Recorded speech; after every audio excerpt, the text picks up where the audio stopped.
Page 76, number 21.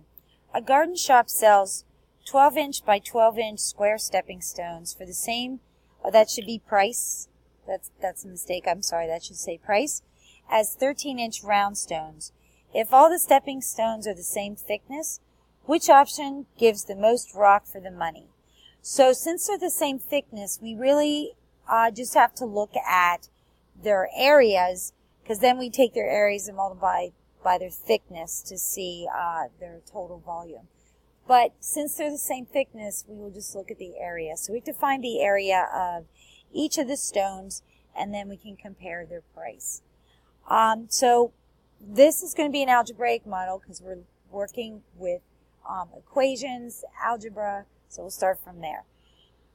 So the first stone is 12 inches by 12 inches. So the area of that stone is going to be the side squared. So the area is going to be 12 squared.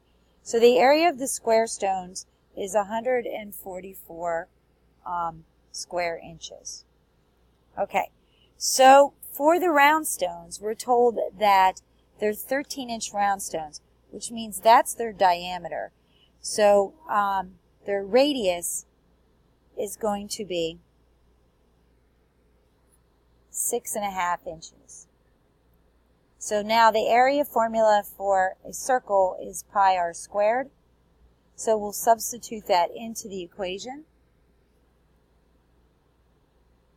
And when we do that, we get an area of 132.7 square inches. So we can see that since there's more area for the square stone than a round stone, we are getting more for our money.